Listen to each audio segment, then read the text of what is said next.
Hello, this is Anthony. Let's walk and talk. So today I took a cable car to the top of this mountain here behind me that overlooks the city, and it's an absolutely gorgeous view. Interesting, very familiar to somewhat the same view that I shared a few months back in a video when I was in Bogota. Same sort of a ride up, and as I sit here and laugh because it was the same sort of day. Ended up getting kind of overcast and rainy and a little chilly, and guess what? Today's turning out to be the same. However, I came more prepared because I brought an umbrella with me. So today what I want to talk about is we're going to talk about the ego, and we're going to talk about how the ego likes to attach itself to different things in your life. One of the big things it likes to attach itself to, because it just gives it easy access to becoming part of your identity, is your childhood trauma. And I point specifically at childhood trauma. I mean, when I say childhood trauma, it actually likes to attach to any trauma because it creates an identity. For instance, if you've had, as an adult, if you had poor relationships, what it likes to do is it likes to take those experiences from those relationships, and then it likes to take it and project that onto all other people around. And it does that as a mechanism to create safety in life, but what it actually does is it creates more separation. It creates more angst. It essentially begins to create a situation or image where you start judging other people and other beings around you by the experience that you had. For instance, let's say you're in a relationship with someone who was a dismissive avoidant. That may metastasize itself to view that you think that all people are then narcissists, and you start seeing narcissism in all people around you. Or let's say you had a partner that cheated, then you begin to think that all partners cheat, or you begin to think that all people of that sex cheat. You have the different experiences you have, they begin to show themselves or create a story in your head that you attach to other people. And it's done to create safety. It's done to create that sense of familiarity, because it feels like it's protecting you from the world, when in actuality it's not protecting you. It's actually projecting that the world is a worse, unsafe, or more dangerous place than it really is. And that appears to you in different ways in terms of how you view yourself, from the angle of safety, or from the angle of relationships and connecting with others. And what it really does is it really prevents you from having success in all those fields and all those areas of life. Specifically, we're also going to talk about how it likes to attach in childhood. And here's what I mean. Again, a lot of paradoxes in life. You think one thing, but it's actually something else. We talk about this a lot on the channel, and I think it's important to continue to remind everyone, including myself, because as you continue to walk this journey and you start to understand better how life can become a paradox in all things, it helps you to better understand how to handle more difficult situations. It helps you and allows you to be able to learn those lessons more rapidly, grow from those lessons, and then not to have to continue to repeat those lessons. So a perfect example that I want to use is how, as a child, the traumas that you experience, you end up replaying out as an adult, and how the ego attaches to them. Strangely enough, you would think, as a child, let's say you're in a typical familial relationship where one of the parents, kind of is the one that you feel closer to, and the other one feels more difficult. And I'm just going to leave it at that, because what I don't want to do is I don't want to, create a stigma of a good guy or a bad guy, or one parent being better than the other, because that's not the intent of the video. And because, everyone, including couples and relationships and marriages, everyone brings their own things to the relationship, their own traumas and the way they react. And usually in a relationship, those two things generally mesh together well, which is why people find themselves trauma bonding in relationships versus having more conscious and healthy relationships. And so, and those, again, things happen because of traumas that those people had that are still unprocessed. So I'm not going to judge them. I'm just going to state them as they are. But let's assume, as most people, you had, well, let's say many people, because not most people, because I didn't grow up in a two-parent household. But let's say you grew up in a two-parent household, and one of the parents was, let's just say, your challenge parent. They were much more protective, overbearing. They had high expectations, and that high expectation was because of their expectations of self, and they projected that out onto a child. And what happens is that child grows up, they think, well, I feel closer to the other parent, and so when I grow up, I'm going to be more like the other parent. But what generally happens is quite the opposite. You see, coming from my generation, where we all were raised as more latchkey kids, and were left to be feral and raise ourselves.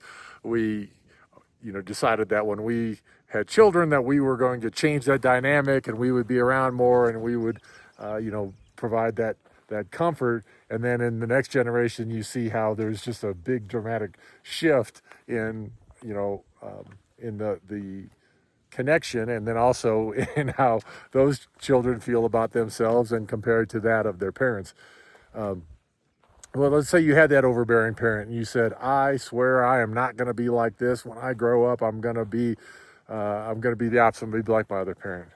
Well, what you find that generally happens is you get into, say, a relationship, and what image do you think most of the time you project? I'm waiting. You got it. You project the image of the overbearing parent. And the funny thing is because it's been programmed in you, you do it unconsciously. So unless you find yourself with a partner who is able to maybe communicate in a more calm and caring way, a lot of times you don't even notice that, you see.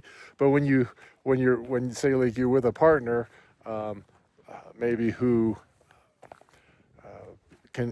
has heard, or you've expressed your childhood and how you were raised, and your relationship with your parents, and then you have conflict, which always happens in a relationship. It's easier to see that projection of that connection, because the ego, again, you're programmed, and the ego attaches to those things. And then when it attaches to those things, it says, okay, this parent, the one that was overbearing, handled these situations. They were able to maybe cope with these situations better, and it gives me a sense of feeling of safety and protection. And so that is more generally how you will react in those situations. Not always. Again, this is not all situations and all beings, but it is definitely a way that ego attaches to your trauma, and then uses that as you grow up in order to create, to survive, to attach itself to an identity, and to create this illusion or image that it's meant to do, which is safety and protection. You see, when I had my awakening and I went through my dark night of the soul, it was a scary time for me, because as I went through that and I recognized that the image that I was seeing in the mirror wasn't who I thought I was, and I could feel that other person slipping away. I always tell people that that person died, and at first it's hard to see it that way, but when you then begin to see life differently. You know, at first I think I didn't want to honor that reflection of ego. And I was upset with that reflection of ego because for me it felt like it had kept me from being here, this version of me. But then after a while I recognized it as it didn't know any better, and it actually thought its job was to, and it was trying to protect me because of all the traumas that I had experienced in life. And once I was able to view it from that perspective, I felt some empathy and compassion, and now I feel much empathy and compassion for that former being because I recognize that they were there trying to help me to experience life. But because this version of me has a very much an open heart and cares, I especially recognized right afterwards that I approached things in what some people might consider a naive manner, because I personally had memories of things but didn't have personal experiences, and the memories that I had were not ways I would have handled situations. And so it created that space of being uncomfortable. So, you know, when I talk about ego, the purpose of talking about ego is not to make the ego bad or demonize it. It does have a purpose, you know, and its purpose is to help to protect you. It does help to keep you safe in that moment.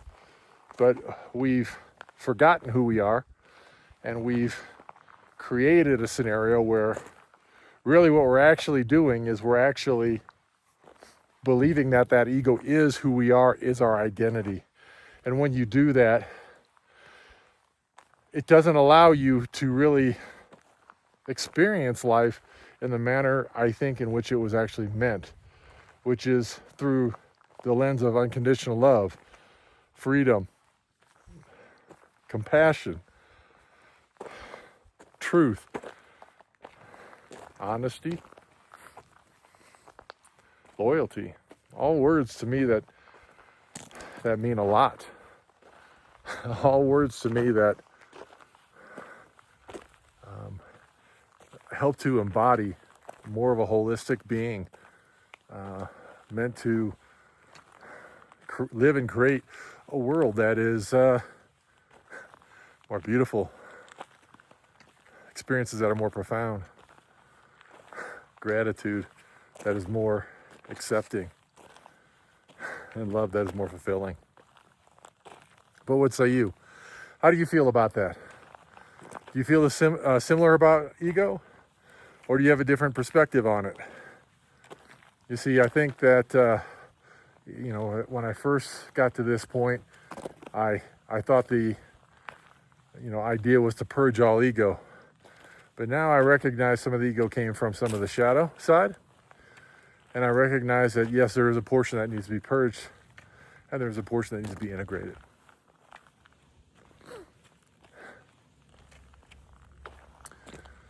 By the way, if you enjoy this content, please like, share, and subscribe.